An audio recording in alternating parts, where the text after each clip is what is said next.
Yeah, but you mean to say modern medicine is not good at all? Said that. I never said that. Modern medical quick fixes are needed for an emergency care, but quick fix only.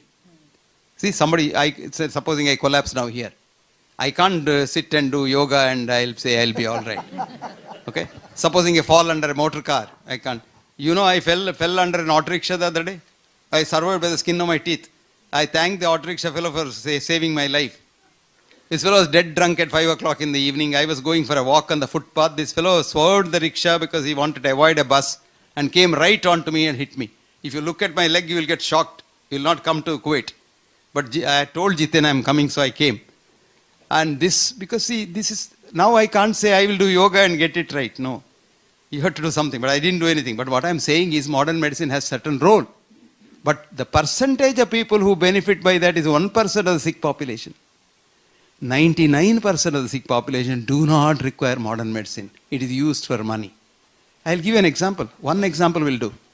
55 million people in Europe do not go to work in winter because of what's called feverish cold.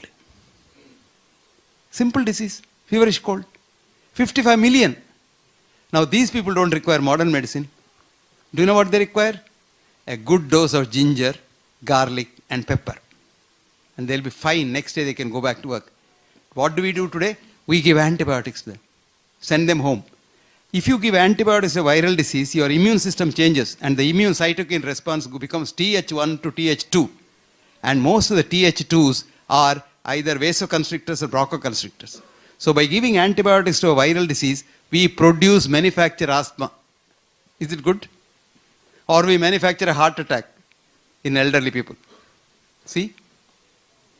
Do you know the amount of people who die of nosocomial infection in the intensive care units? We created that thanks to antibiotics. So what I am trying to tell you is, we have a judicious mix of these things. Simple things can do that. A study in Canada showed when a doctor sees a heart attack in society, he will have seen 36,000 minor illness syndromes. There are 4 minor illness syndromes, which we don't even teach in medical college properly. Common cold, feverish cold, flu-like illness, and then sore throat. Simple things. Now a doctor doesn't know the difference. How many doctors can tell the difference between common cold and feverish cold? How many doctors know that the best treatment for sore throat is hot water? How many of us give antibiotics for a sore throat? This is the problem of modern medicine. I didn't want to go into that because, all that it will be a big another medical college class. Difficult. But if you are interested, there is a book I have written, What Doctors Don't Get to Study in Medical School. Read that book. This book was so badly condemned when it came out in India. They wrote this is a rubbish book and this fellow is a mad fellow, his English is not good, book is not good, blah, blah, blah, blah. And the book sold, all the copies were sold in 1 week's time, thanks to that review. Then it got published in London.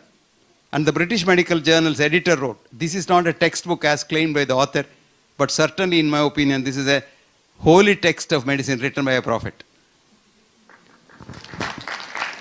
It is still going on in the 5th edition. And Amazon is making sometimes money. When it's short supply, they say $900 for it.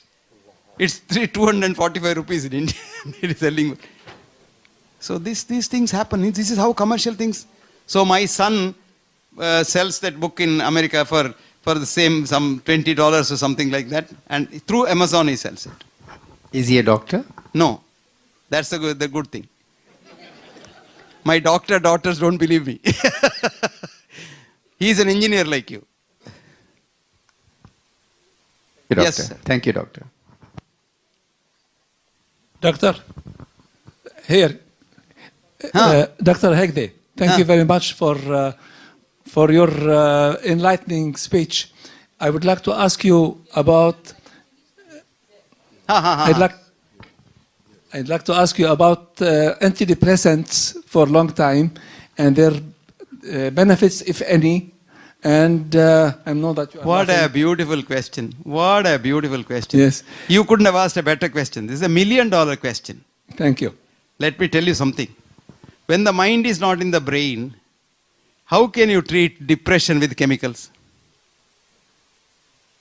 Do you know what happens when you treat depression with chemicals? You become demented. And that's called Alzheimer's disease. One professor of neurology, psychiatry, in New York, this girl wrote a book. Her name is Grace Elizabeth Jackson. What's her name? Write down. Grace Elizabeth Jackson. And the book says, Dementia, a drug-induced crime on mankind.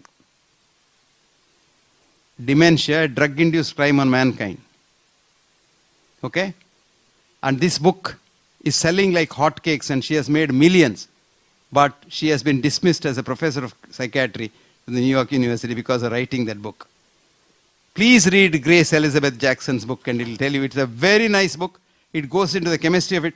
I mean, when the mind is not there, the best treatment for depression is social support, behavioral therapy, group therapy. Patients come out of it. You know what happens when you take drugs for depression on a long-term basis? The patient commits suicide. One of the side effects of antidepressant drugs is it stimulates the brain to commit suicide. Now most of the crimes, even homicides, are due to taking antidepressant drugs. I won't go further into it. One example is Germanwings plane was taken down by the co-pilot because he was on a heavy dose of antidepressants.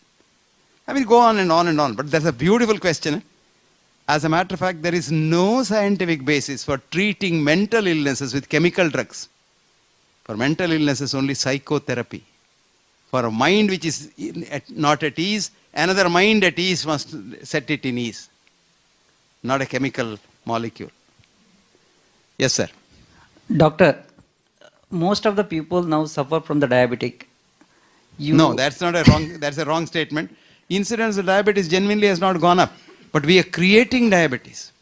So, for example, he's in his area. You give that chemical for depression. What's that called? Thallium. Huh?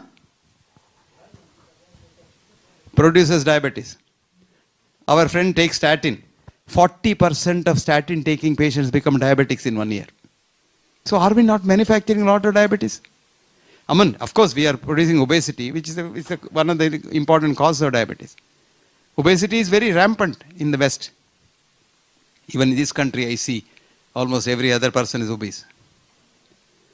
If at all the person already got diabetic, what is the solution? Without medicine, whether they can cure? That is very good question. Very good question. As a matter of fact, if you can control your diabetes without medicine, you will live 10 years longer than a non-diabetic. Did you know that?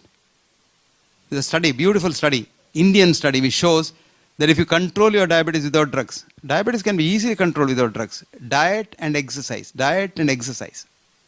1 hour walking, 350 calories gone. 350 calories is 7 idlis. 1 idli is 50 calories. 7 idlis is 350 calories. So you walk one day, one hour, so 350 calories gone. It's like, bank balance. You put more money, put less money inside and spend more money. There's less balance. Are you an economist? You're a doctor? Chartered accountant. Oh, see, that's why I said that. How did I know you're a chartered accountant? You put less money in the bank, spend more money. So balance is less, isn't it? See, chartered accountant, bright chartered accountant. See, how did I know? Good man. Walk, walk, walk. Thank you, doctor. Thank you. And relax, relax, relax. More tension, you want this, you want that. Chartered accountant, then, especially if you're a chartered accountant accounting the Ravana account, then your blood pressure, blood sugar will go up. Hello, sir. Here. Yes, young lady. Huh? What about hyperlipidemia? What is the treatment you would suggest? Amma, there isn't anything called hyperlipidemia. The more lipid in the body, the better for you. You live longer. We created a myth called fat is bad for the heart. There isn't any basis for that.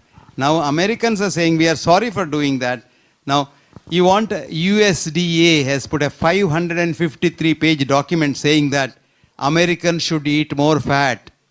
They should at least have 2 eggs a day. And they should have more eggs and more green butter and more ghee and things like that. Who is this hyperlipidemia, the disease?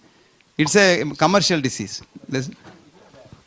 Why should you believe fat is bad? If you know, if you go back, it all started with the first study called Ansel case study. This man was given $100 million to study relation between fat and heart because already companies had drugs to lower fat. So this man created a study. He studied 22 countries and found there is no relationship at all. He can't write a no relationship having taken so much money. So he made a paper by eliminating country by country by country without telling any people how many countries he studied. He studied 22 countries, presented 6 countries and had some sort of a relationship. But there was this professor called John Yudkin in London in the 50s who had found out fat is very good for health and what was bad was sugar. So he wrote a book for you. You read that. You're an engineer, no? It's called Pure, White and Deadly.